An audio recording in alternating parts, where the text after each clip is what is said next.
যেই নবীর কোনো গুনাহ নাই, উনি দোয়ার সময় বলতেন, আল্লাহ আমি আপনার দাস, দাসের ঘরের দাস, দাসীর ঘরের দাস, আমার মাথার চুলের ঝুঁটি আপনার হাতের কবজার ভেতরে, এদিকে টান দিলে আমি এদিকে যেতে বাধ্য, ওদিকে টান দিলে ওদিকে যেতে বাধ্য।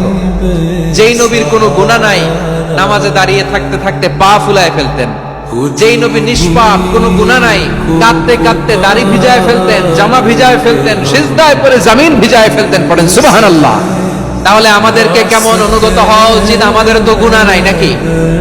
আছে এরকম কেউ? আছে? নাই। আমরা সবাই পাপী, আমাদের পাপের কোনো শেষ নাই। আওয়াজ করে বলেন ঠিক কিনা?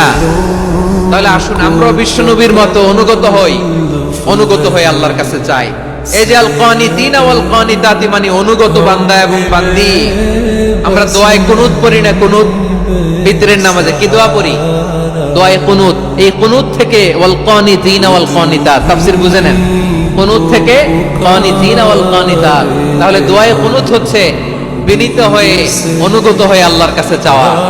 আমরা তখন দাঁড়িয়ে বলি, আল্লাহুম্মা ইয়্যাকা না'বুদু ওয়া লাকা নুসাল্লি ওয়া নাসজুদ ওয়া ইলাইকা নাসআ ওয়া নাহফিদ নারজু রাহমাতাকা ওয়া নাখশা আযাবাকা ইন্না আযাবাকাল জিদ্দা বিল কুফারি মুলহিক। আল্লাহ আপনার কাছে চাই, আপনার কাছে প্রার্থনা করি, আপনার আযাবকে ভয় করি, আপনি ছাড়া আমাদের বাঁচাবার কেউ নাই। কুনুতের মধ্যে আমরা এই দোয়া করি কি করি না? অনুগত হয়ে এই দোয়া করি।